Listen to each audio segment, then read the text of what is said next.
Diplômé de l'École supérieure de commerce de Compiègne, il est titulaire de 2 MBA obtenus à l'Université de Québec et à l'École commerciale centrale de Varsovie. Ce franco-libanais débute sa vie professionnelle chez Carrefour dès sa sortie de l'école en 1994 comme manager stagiaire dans l'hypermarché de sa ville. Il est repéré sans tarder car il imagine un outil informatique de gestion des commandes et des stocks destiné à remplacer le bon vieux cadencier papier rempli 3 heures par jour à la main.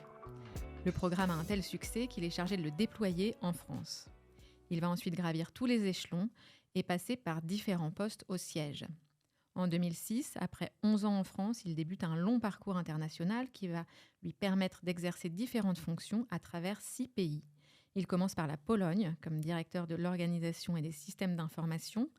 5 ans plus tard, il part en Turquie comme directeur marchandises et supply chain, puis au même poste en Roumanie 2 ans et demi après. En 2015, il part piloter son premier pays pour Carrefour, Taïwan, qu'il réussit à transformer en 3 ans pour en faire l'un des pays les plus rentables du groupe. Il est alors repéré par Alexandre Bompard, tout nouveau PDG du groupe, qui lui propose en 2018 d'aller redresser l'Argentine, où Carrefour est en difficulté. En quelques mois, il redresse les ventes et revient à l'équilibre. Après avoir remis également sur les rails Carrefour en Espagne, mon invité devient directeur exécutif de Carrefour France en 2020. Alors le groupe Carrefour, vous connaissez forcément, c'est un acteur majeur de la distribution alimentaire en France et dans le monde, avec 320 000 collaborateurs et plus de 12 000 magasins répartis dans plus de 30 pays en Europe, en Asie et en Amérique latine. La force de mon invité a été de réussir à redresser Carrefour dans chaque pays tout en mettant l'humain au cœur du dispositif. Quand on l'interroge sur sa mission, il répond qu'elle est, je cite, de faire en sorte que les collaborateurs de Carrefour viennent le matin avec le sourire pour satisfaire les clients et faire prospérer l'entreprise. Je précise qu'il est également colonel de la réserve citoyenne de l'armée de l'air et de l'espace. J'ai le plaisir de recevoir pour ce podcast Demain vous appartient un dirigeant vraiment engagé, Rami Bettier. Bonjour. Bonjour Claire. Alors la première question que j'ai envie de te poser, Rami, c'est qu'est-ce qui a guidé ton parcours ? Tu es un bébé Carrefour, tu as fait tout ton parcours chez Carrefour jusqu'à présent en tous les cas. Comment est-ce que tu es devenu un dirigeant engagé ? Merci pour cette belle introduction. Je crois que ma force particulière, c'est l'amour des gens. Et donc, aimer les gens, c'est un impératif dans mon métier. Aimer les clients, aimer servir, aimer les collaborateurs. Nous sommes aujourd'hui 150 000 collaborateurs en France, plus de 350 000 dans le monde. Et donc, quand on aime les gens, on aime servir. Aussi, il faut aimer les produits, l'innovation, la productivité, le digital, la disruption. Ne pas accepter le statu quo. Également, il faut aimer les chiffres, la finance, les progressions, les performances. Et je crois bénéficier de ces qualités qui sont l'amour des gens, l'amour de l'innovation, de faire bouger les choses et avoir le courage managérial pour aller réaliser une performance financière qui satisfasse donc les investisseurs. Et alors toi qui as de nombreuses expériences en tant que dirigeant en France et à l'étranger, comme je le disais en introduction, est-ce que tu partages la conviction qui est la mienne que si on parle de RSE depuis longtemps, nous sommes aujourd'hui face à un phénomène nouveau qui est celui de l'entreprise citoyenne, de l'entreprise qui s'engage pour des causes ?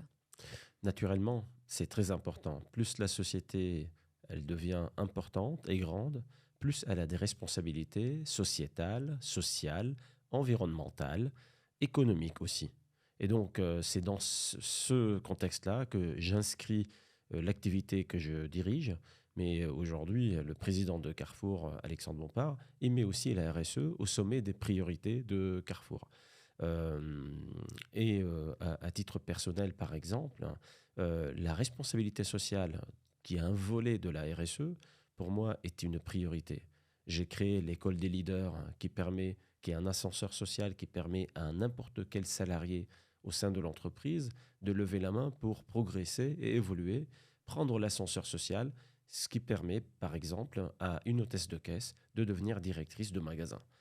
sans avoir un CV, sans regarder son âge, la couleur de sa peau, l'adresse de son domicile. Et donc, je pense que notre responsabilité RSE environnementale, vis-à-vis aussi des producteurs, vis-à-vis de l'empreinte carbone, je pense que tout cela, aujourd'hui, fait partie de nos priorités quotidiennes.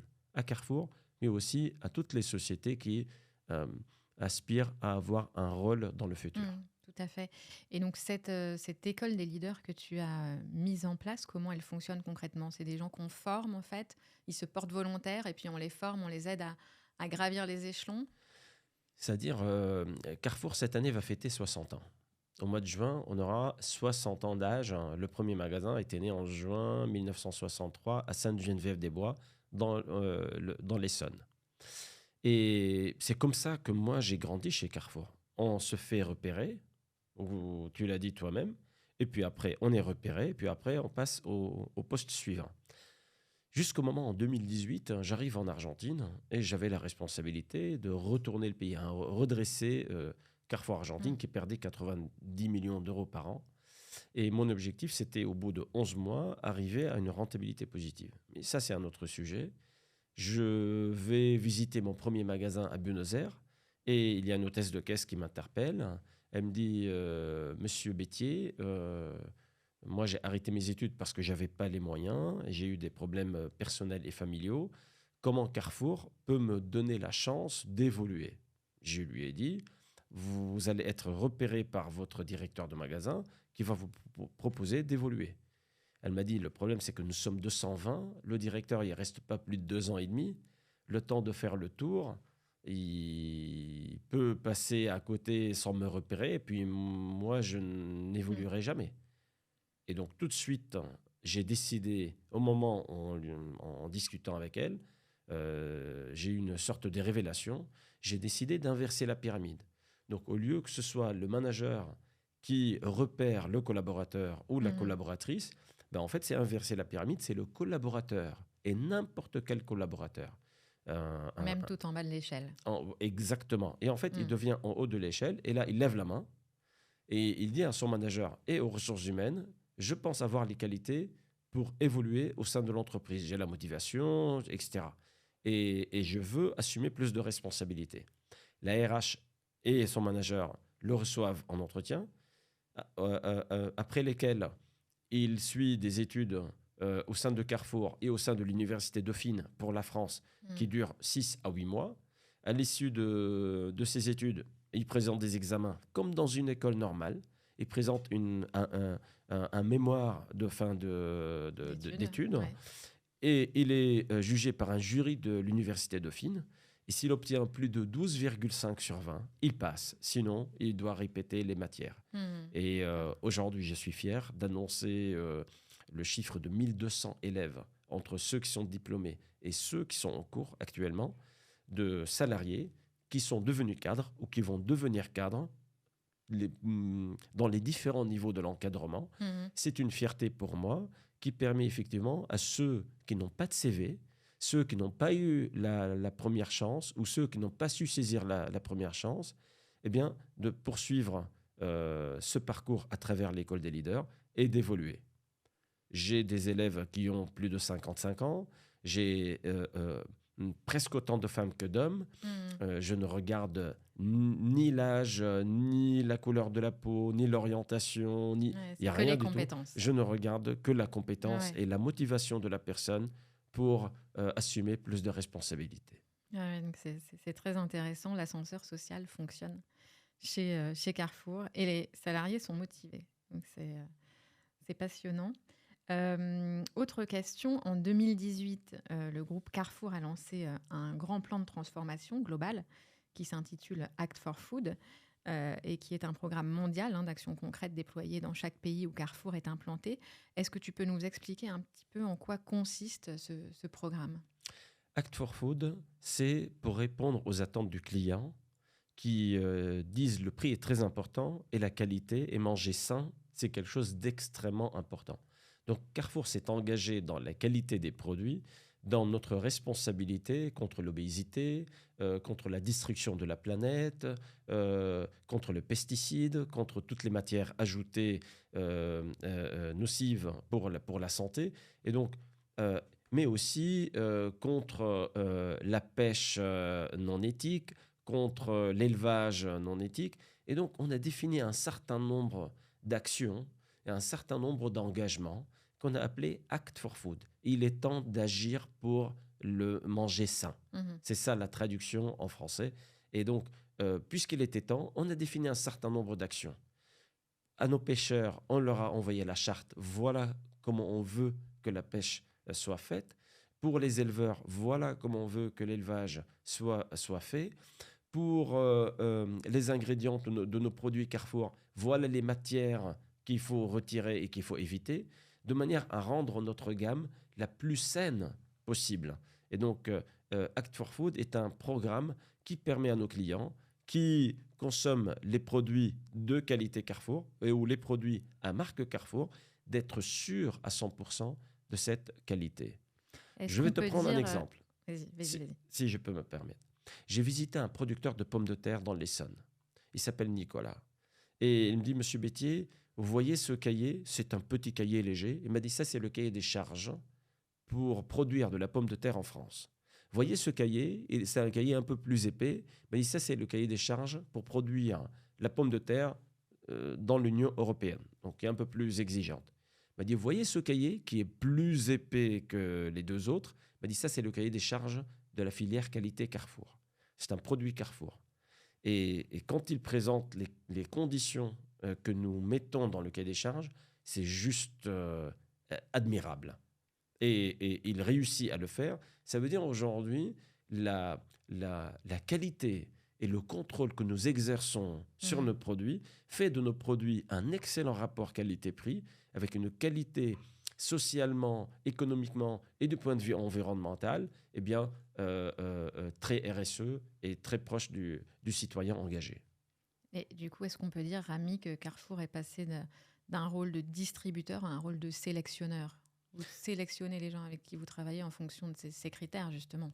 Je me permets de dire les deux. C'est-à-dire, nous sommes sélectionneurs, mais nous avons gardé le rôle du distributeur général. Donc, nous sommes passés du rôle du distributeur qui n'avait pas de message au rôle du distributeur maintenant engagé contre l'obésité, etc.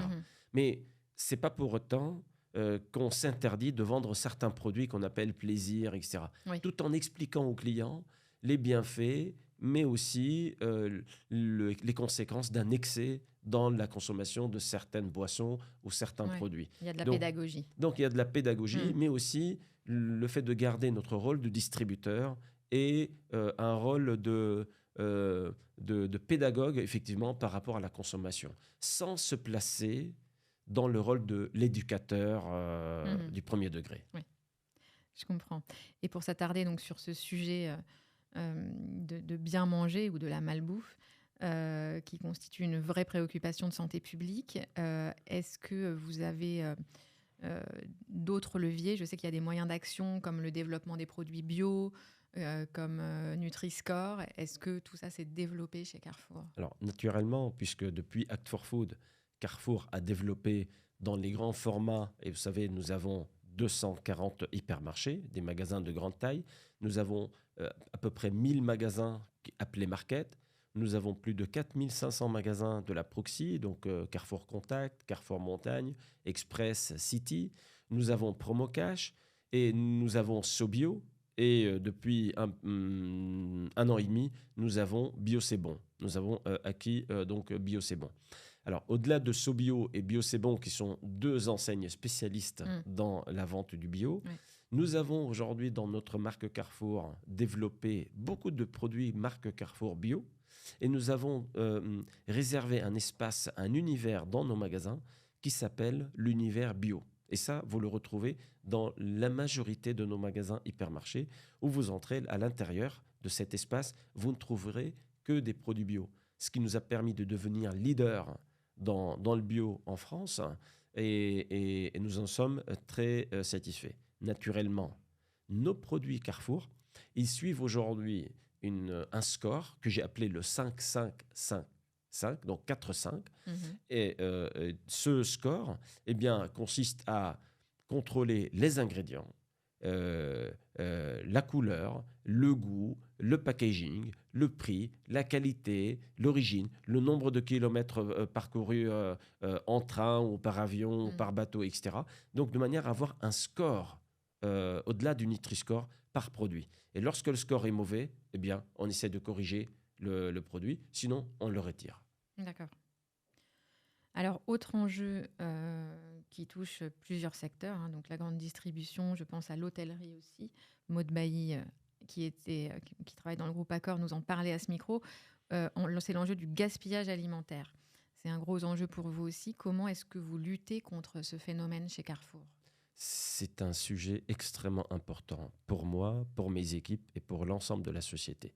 Le gaspillage alimentaire, il représente malheureusement entre 25 à 30% de ce que produit la Terre. C'est énorme. C'est énorme. Mm. C'est énorme.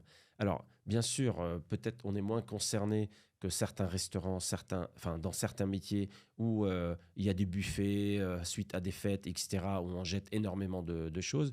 Mais on est concerné quand même. On est concerné par la casse de certains produits.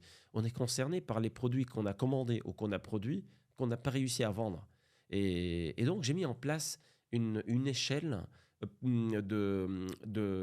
pour organiser ce phénomène et pour réduire les déchets alimentaires à néant. La première chose, c'est commander ce dont j'ai besoin. Et je l'ai appelé techniquement, si tu permets d'entrer dans le détail, Ouais. 0,8-1,8. C'est-à-dire, je ne commande pas moins de l'équivalent de 0,8 jours de vente, donc pour ne pas tomber en rupture, Mhm. mais je ne commande jamais plus que 1,8 jours de vente. Donc, pour être bien dans mon stock, je ne vais pas aller chercher 5 jours de commande de tomates ou de pommes de terre ou de baguettes, etc. Mhm. Donc, je me limite entre 0,8 et 1,8. On a déployé ce système-là. Tu l'as dit dans ton introduction. Dès mon stage au début de 1995, j'ai travaillé sur l'automatisation de la proposition de commande. Donc, l'année dernière, j'ai pensé à ce système 0,8-1,8, ce qui nous permet, dans un premier temps, d'éviter les excès, d'avoir 14 jours de vente, par exemple, de tomates, alors que la tomate, elle vit 2 jours. Mhm. Et devoir aller jeter la tomate, c'est pénible et c'est dommage. Pour tout le monde, d'ailleurs. Pour l'investisseur, pour le client, pour le salarié, pour la planète, pour le producteur, pour le transporteur qui a transporté la tomate, qui n'aura servi à rien. Donc, en fait, pour tout le monde. Donc, le 0,8-1,8 d'entrée de jeu. Ce qu'on n'arrivera pas à solutionner avec 0,8-1,8, eh bien, il faudra le vendre avec une remise avant la fin de la période. Ce qu'on n'arrivera pas à vendre avec une remise, eh bien, on va en faire un don. Ce qu'on n'arrivera pas à en faire un don, eh bien, à ce moment-là, il faudra le jeter et ne pas le vendre périmé. Mais avant de jeter le produit, il va traverser un nombre d'étages de contrôle. Ouais. D'abord, bien commander, ne pas trop commander, ne pas sous-commander non plus. Deuxièmement, ce qu'on n'a pas vu à travers cette formule de commande simple mais magique finalement, eh bien, nous allons le remiser et le vendre à moins 30%. Par exemple, il me reste 3 poulets rôtis quand même le soir. Eh bien, moins 70%, moins 30%, Mm. de manière à les vendre. Ce que je n'arrive pas à vendre malgré la remise, je donne. Ce que je... Et vous donnez à qui? Alors, on donne à des associations locales et nationales. Ce matin, par exemple, j'étais avec les Restos du Cœur. Vous avez des partenariats? On a des partenariats avec les banques alimentaires, avec les restos. Ce matin, j'étais avec les Restos du Cœur et je les remerciais. En même temps, ils remerciaient Carrefour pour notre partenariat. Mais également, au niveau local, dans les magasins, nous sommes un peu partout en France. Aussi, on travaille avec des associations locales qui viennent chercher, sur appel, effectivement, les 2 ou 3 baguettes qui restent, etc. L'objectif étant de revenir sur cette formule 0,8-1,8 et l'utilisation de nos applications qui nous permettent de vérifier les produits en voie de péremption pour les remiser le plus vite possible afin d'éviter de les jeter. Je pense que c'est notre responsabilité environnementale, mais au-delà, pour être tout à fait complet, notre responsabilité économique. Parce que tout l'argent qu'on jette, toute l'alimentation qu'on jette, au-delà du fait que c'est très mauvais et pénible pour l'environnement et pour tous ceux qui ont travaillé pour amener le produit là avant de le jeter, eh bien, c'est mauvais aussi économiquement. À Et titre, à tu titre vois une personnel, différence depuis que ça a été mis en ah place, oui, ça? ah Ouais. oui, oui, largement. Ça a été mis en place à quel moment? On l'a mis début 2021. D'accord. Et tu vois déjà Ah oui, un effet? Ouais. largement. Mm. Et donc, d'ailleurs, je demande aux équipes que les économies réalisées grâce à l'utilisation de ce modèle soient remises dans les prix. Et donc, ces économies sont remises aujourd'hui dans le prix, ce qui permet aussi d'avoir des prix plus intéressants, etc. Donc, naturellement, le fait d'améliorer le système de commande, d'améliorer la gestion, identifier les produits en voie de péremption avant qu'ils ne soient périmés, Mhm. voilà. Et à titre personnel, alors ça c'est plus ma responsabilité de citoyen, au-delà du tri qu'on fait à la maison, dans les différents sacs de poubelle, etc., Mhm. eh bien, j'ai mis une feuille au-dessus de la poubelle où j'ai demandé aux membres de ma famille d'écrire ce qu'on jette pour faire le point à la fin de la semaine, à la fin du mois, dire voilà ce qu'on a jeté, l'équivalent en valeur, l'équivalent en argent, et surtout l'équivalent, combien de personnes ça aurait pu nourrir Mhm. si on devait. Et donc de manière à ce qu'on soit conscient, effectivement, comment conserver les produits, comment acheter correctement les produits, etc. Donc ça, c'est à titre personnel, c'est un engagement aujourd'hui en tant que citoyen, au-delà de mon engagement en tant que directeur général de Carrefour en France. Alors, je voudrais qu'on entre un peu plus dans le sujet environnemental. C'est un sujet dont on parle énormément. La sobriété énergétique a été le sujet de la rentrée. Est-ce que Carrefour a pris des mesures spécifiques pour faire face à cette problématique et pour diminuer sa consommation énergétique? Absolument. Pour des raisons environnementales et pour être complet aussi, pour des raisons économiques. Quand le cours de l'énergie il augmente jusqu'à 100%, 200%, 300% pendant quelques semaines, c'est vrai que toute l'équation économique aussi, elle est sous pression. Et l'environnement aujourd'hui, c'est-à-dire la planète ne nous permet plus aujourd'hui de consommer de la même manière qu'avant. Mm.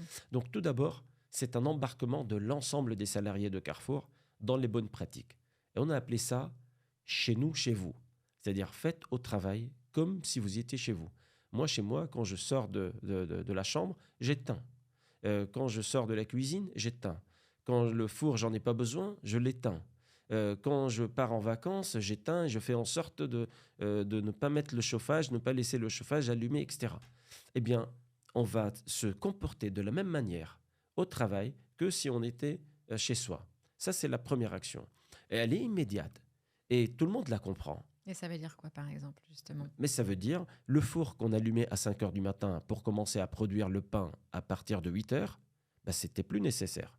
Donc maintenant, on allume le four à 7h30, le temps de chauffer, et puis on cuit le pain à 8 heures.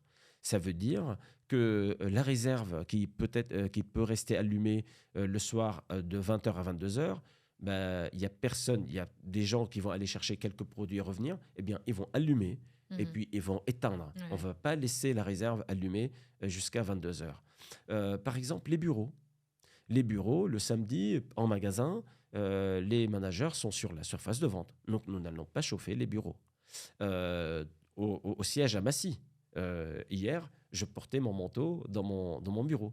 Et il a fait particulièrement froid et je n'ai pas un bureau exposé au soleil. Et donc, effectivement, ce sont des actions, des comportements en fait, de bons citoyens. Et donc, ça, c'est la première action. Après, c'est la réparation des meubles de froid. La réparation, l'investissement dans des meubles de froid. Et puis, la fermeture avec des portes. Quand vous avez des meubles de froid ouverts, eh bien, ça consomme beaucoup plus. Parce que la température de l'air doit être de 19 degrés, alors que la température des produits dans les meubles de froid doit être inférieure à 0. Et donc, il y a toujours effectivement cette énergie additionnelle quand les meubles de froid sont ouverts. Et donc maintenant, on a décidé de fermer l'ensemble des meubles de froid avec un investissement, soit sur la vétusté des meubles de froid pour acheter de nouveaux meubles de froid. Et quand les meubles de froid ne sont pas obsolètes, eh bien, on rajoute des portes. Et donc, un certain nombre d'actions de manière à faire face à la consommation énergétique.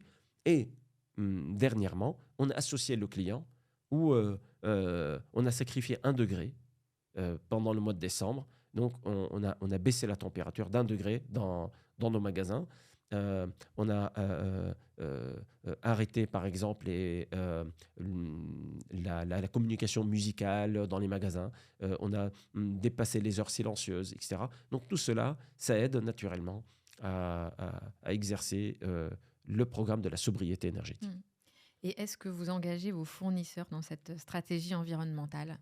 Eh bien, dans le plan 2026 que Alexandre Bompard a présenté au mois de novembre, il est écrit clairement que les fournisseurs de Carrefour doivent s'engager à diminuer l'empreinte de carbone et de 1,5 degré.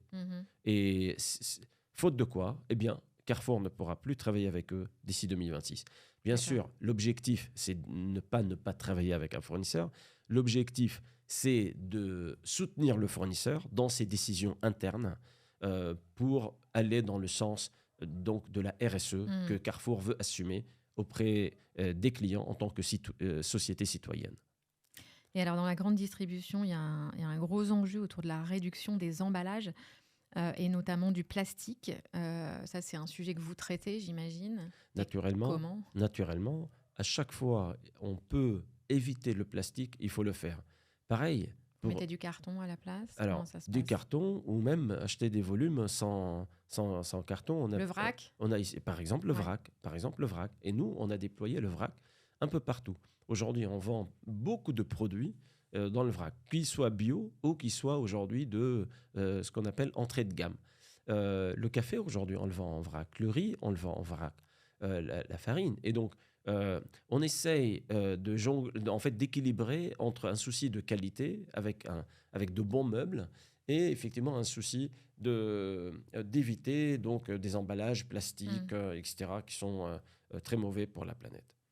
Il faut essayer de tout concilier, c'est pas forcément c'est ça en fait. Simple. C'est pour cela, je préfère toujours parler d'un 360 degrés parce qu'il y a aussi les raisons économiques. Oui. Et le fait de diminuer l'utilisation du plastique, c'est très positif aussi économiquement parce que ça baisse le prix de revient du produit et donc ce qui nous permet de proposer de meilleurs prix à nos clients. Alors la RSE, on a un peu tendance à l'oublier en ce moment parce que le thème de l'environnement est omniprésent et écrase un peu les autres sujets, mais c'est aussi le S, le social, le sociétal, tu le disais tout à l'heure. Quel est votre grand combat chez Carrefour? Enfin, est-ce que vous en avez un déjà? Et si oui, quel est-il? Comment vous l'avez choisi? Et puis comment vous le menez? Est-ce que vous avez une fondation pour mener ce combat? Naturellement, nous avons la fondation Carrefour qui aujourd'hui aide au niveau national et international dans toutes les causes sociales et sociétales. Et donc, lorsqu'il y a des inondations dans le monde, lorsqu'il y a des catastrophes naturelles, lorsqu'il y a la guerre dans le monde, la Fondation Carrefour est présente pour être à côté de ceux qui en ont besoin. Donc c'est une aide alimentaire? Alimentaire, des fois financière, un soutien logistique. Et donc, Carrefour est présent. Également, Carrefour s'inscrit dans l'intégration. Nous avons la volonté de soutenir les minorités visibles dans les pays et qu'elles soient représentées et représentatives dans nos structures. Leur donner cette chance, leur donner les moyens afin d'évoluer au sein de Carrefour. Nous avons la volonté d'intégrer des alternants. En 2021, nous avons intégré plus de 14 000 alternants à qui on a appris un certain nombre de codes et en même temps, ce qui nous a permis d'apprendre à nos managers quelques codes d'intégration, donc intégration et d'inclusion. Et donc, ce qui nous a permis effectivement de réussir cette mission. Donc, les alternants, ils viennent avec une volonté d'intégration et nous, on les retrouve avec une volonté d'inclusion. Et donc, ce qui nous a permis de réussir cela. Je pense que Carrefour, aujourd'hui, veut assumer ce rôle sociétal et social pleinement. Alors, justement, pour rester dans la continuité de ce sujet, je voudrais qu'on aborde un sujet qui nous tient particulièrement à cœur tous les deux, qui est le bien-être des salariés. C'est un sujet dont on parle de plus en plus, surtout depuis le Covid. Qu'est-ce que Carrefour fait pour ses salariés? Alors, tu nous en as un petit peu parlé au début avec l'école des leaders. Quels sont, selon toi, les leviers pour favoriser le bien-être des collaborateurs aujourd'hui? Donc, il y a bien sûr l'ascenseur social dont on parlait. Est-ce qu'il y a d'autres mesures? L'ascenseur social, c'est très important pour ceux qui souhaitent évoluer, qui sont prêts à changer, assumer plus de Mm. responsabilités. Alors, je suis fier de voir qu'on a plus de 1200 élèves aujourd'hui, mais ce n'est pas la totalité des salariés. J'ai mis en place en 2020 la méthode 5-5-5 en France, une méthode que j'ai développée quand j'étais à l'international chez Carrefour. Et donc, en France, je l'ai appelé aussi le 5-5-5 bienveillance. Donc, comment le manager va jouer son rôle de donneur avant de de remplir un rôle d'honneur. Donc, au lieu de s'installer, disons, je suis le manager, je suis le dirigeant, etc., écartez-vous. Non, je suis dans un rôle de donneur avant d'être dans un rôle d'honneur. Et donc, le fait de donner, le fait de vouloir donner le matin un sourire, un bonjour, une poignée de main, parler avec la personne, lui accorder du temps, lui donner les moyens, l'écouter. Je pense que ça, c'est l'essentiel. Et donc, je passe beaucoup de temps dans mes journées et mes semaines à partager avec mes managers cette volonté culturelle d'être bienveillant. Et ma phrase que je répète presque quotidiennement, une dose d'exigence, 2 doses de bienveillance.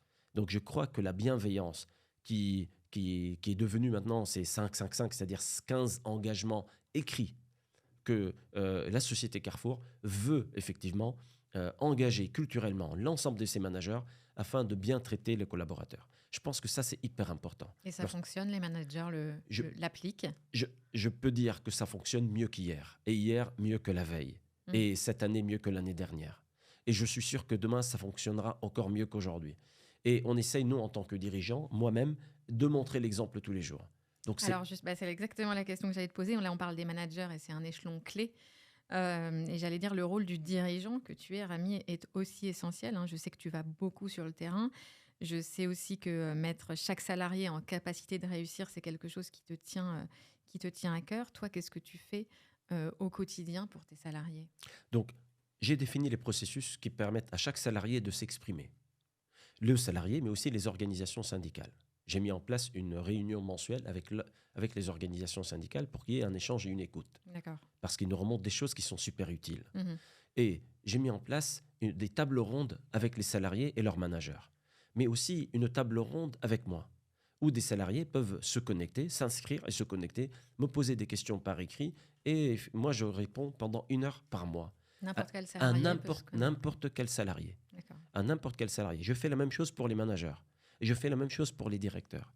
Donc chaque mois, j'ai 4 tables rondes. Une table ronde avec les clients, une table ronde avec les salariés, une table ronde avec les managers et une autre avec les directeurs de magasins, pendant lesquelles je les écoute. Aussi, j'ai mis mon adresse email disponible à l'ensemble des salariés sur notre outil de communication interne qui s'appelle WorkChat. Mais aussi, mon adresse email est disponible à l'ensemble des salariés, comme à l'ensemble des clients ou des intervenants externes sur le site web Carrefour.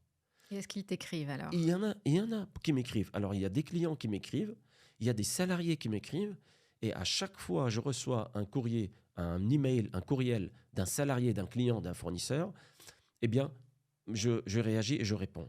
Alors, je délègue la question jusqu'à ce qu'on apporte une réponse aux salariés.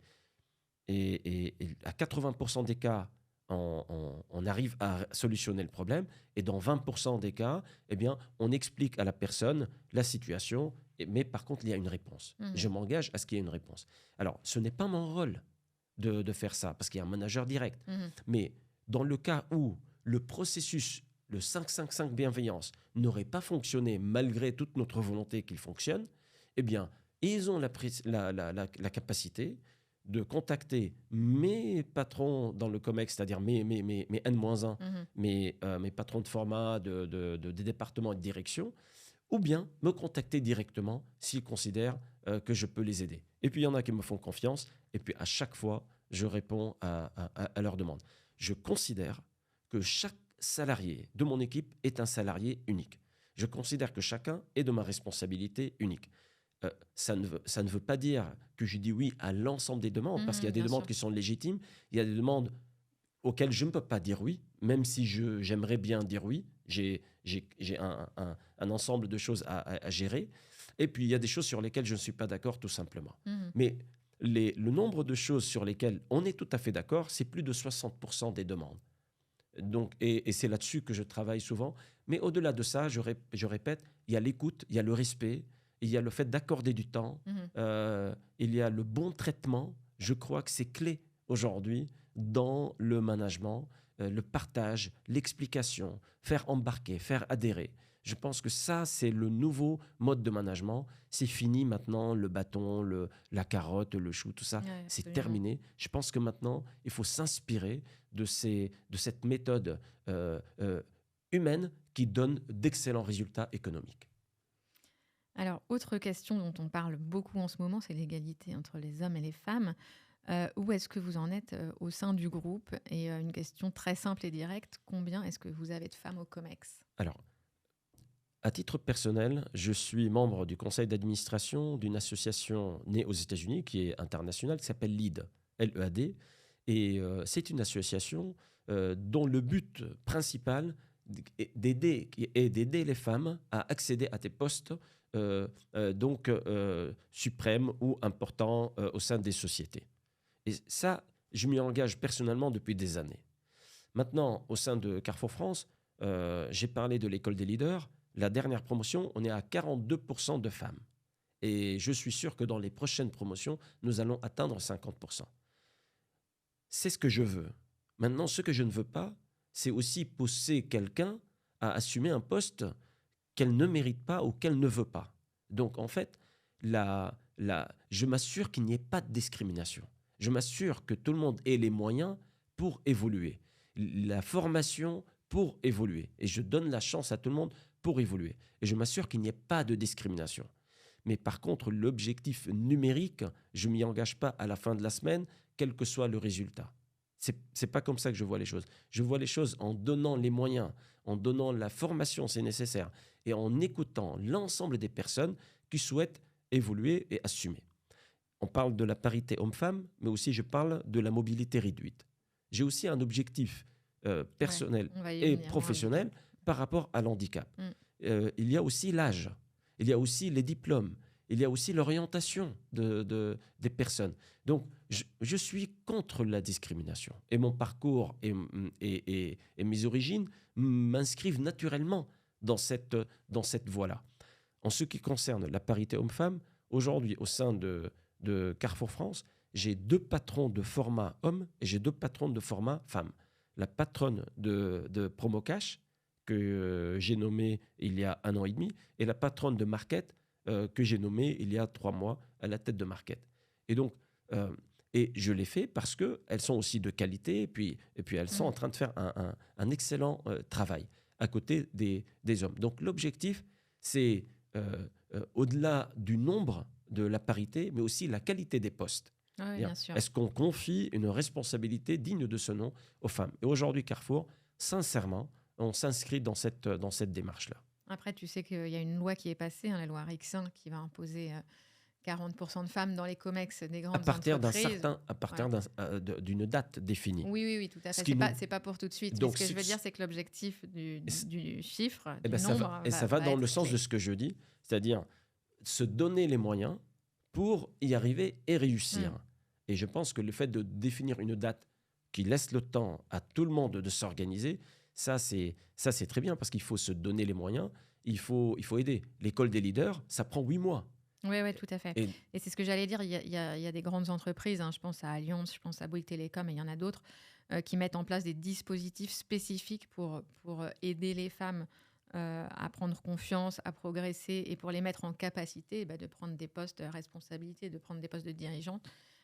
Et donc bien, ça, c'est chez essentiel. Carrefour, j'ai accepté une mission de parrain d'une promotion de jeunes femmes à potentiel.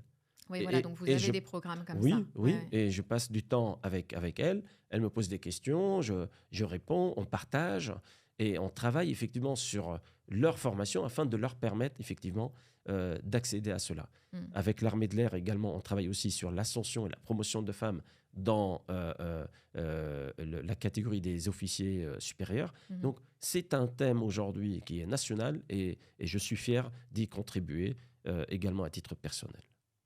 Alors, dernière question, Rami, avant de passer à la séquence numéro 2. Quelles est selon toi, enfin quelles sont, parce qu'il peut y en avoir plusieurs, quelles sont selon toi les clés d'une politique RSE réussie? Est-ce que c'est la volonté? Est-ce que c'est les moyens financiers? Est-ce que c'est avoir des idées, même si on n'a pas beaucoup de moyens? Est-ce que c'est choisir les bons partenaires associatifs? Pour moi, j'ai envie de dire tout ça à Un mon peu tout. capitaine. Ah ouais. Maintenant, je pense qu'il y a la volonté sincère. La sincérité, la volonté sincère. Parce qu'après, on trouvera un chemin. Je pense que ça, c'est hyper important. Et la Et volonté, elle doit venir du dirigeant. la volonté, elle doit venir effectivement du dirigeant, mais pas que. Parce que des fois, quand la population est convaincue, le dirigeant est convaincu. Et Mm. l'inverse aussi est vrai. C'est pour ça, des fois, passer par le bas, bottom-up, c'est très bien aussi. Mm. Parce que les dirigeants sont convaincus aussi par la volonté effectivement, des consommateurs, des clients, des citoyens, tout ce que tu veux. Ouais. Et l'inverse aussi est vrai. Un dirigeant qui a une vision, aussi, il peut... Oui, ça infuse auprès des managers. Effectivement, top-down. Alors, Exactement. maintenant, au-delà de la volonté sincère, moi, je vois en fait une gestion à 360 degrés. Il y a des sujets qui sont importants pour la planète, mais qui ne sont pas très positifs pour l'économie immédiatement. Il y a des sujets qui sont très importants pour la planète et qui sont très importants pour l'économie d'une société, d'une entreprise. J'ai choisi dans l'ordre de traitement des sujets, de traiter les sujets où il n'y a pas de conflit immédiat entre l'entreprise, les salariés, les clients, les investisseurs et l'institution et l'environnement. Je prends l'exemple du gaspillage alimentaire. Je le traite et j'y consacre plus de temps que d'autres thèmes, par exemple, où il y aurait peut-être un petit conflit. Donc, c'est-à-dire sur le roulage des camions, on est en train d'optimiser le nombre de roulages de camions, mais je n'ai pas prévu de réduire au détriment de la disponibilité de mes produits. Alors que le gaspillage alimentaire, je sais qu'à chaque fois que je passe 1 minute là-dessus, c'est l'ensemble de la chaîne qui en bénéficie. Et donc, sur le gaspillage alimentaire, on y va donc très clairement. Et donc, dans l'ordre de classement, j'essaie de ne pas perdre en vue le 360 degrés. C'est-à-dire, quand je décide une direction, quels sont les impacts aussi sur les autres volets. Ouais. Et c'est pour ça aussi se donner le temps. Donc, quand je décide de supprimer un produit, par exemple, comment je m'organise pour remplacer une solution?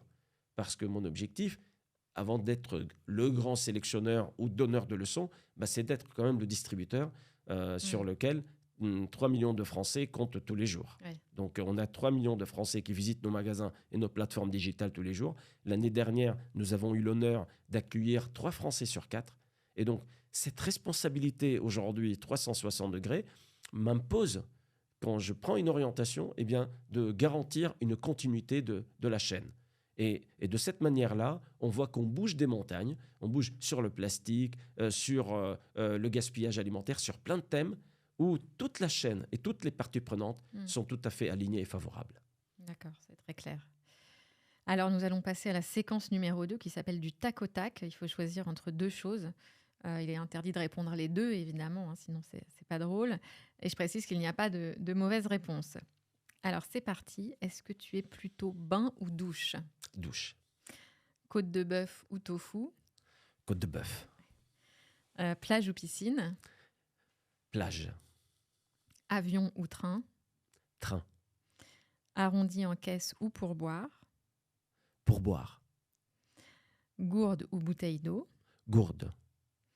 Réunion en présentiel ou en distanciel?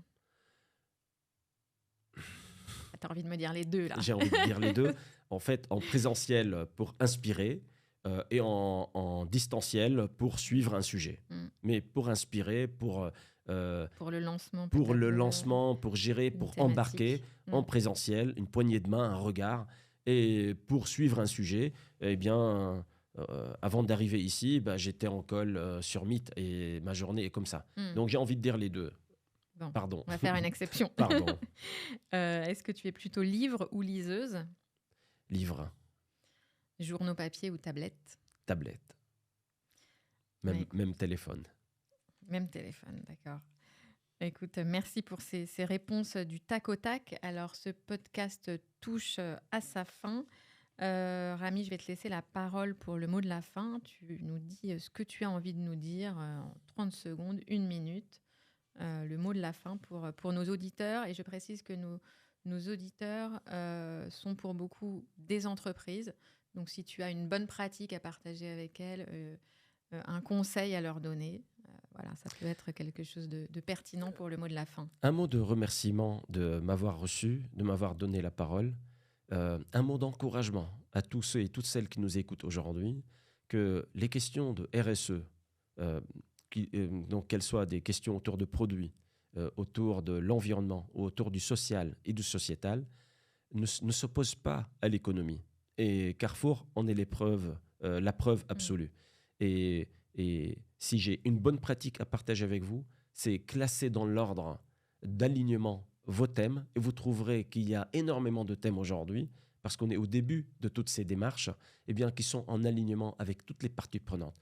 Au lieu de se casser la tête à discuter des choses qui sont en bas du classement, eh bien, passons du temps sur nos points communs, sur les points sur lesquels nous sommes tous d'accord, eh bien, pour les travailler. Le gaspillage alimentaire, le social, l'intégration, les minorités visibles. Et donc tout cela, ça fera de vos résultats, de meilleurs résultats économiques. Et la bienveillance avec les salariés, c'est très bénéfique aussi pour les résultats, parce qu'un client, un salarié heureux est un client heureux. Absolument, et c'est ce que je répète souvent dans ce podcast, c'est que RSE et performance économique, c'est compatible. Donc, merci pour ton mot de la fin, Rami. Un grand merci. Merci Claire. D'être venu aujourd'hui. Merci pour tes conseils. Merci pour le partage de ton expérience. La semaine prochaine, j'aurai le plaisir de recevoir un binôme, 2 personnalités engagées qui sont à la tête des entreprises pour la cité, Stéphane Roussel et Yann Tanguy. Merci à tous. Que je salue. Et bonne journée. À bientôt. Merci beaucoup. Encore, Merci Rami. Claire. Merci à tous.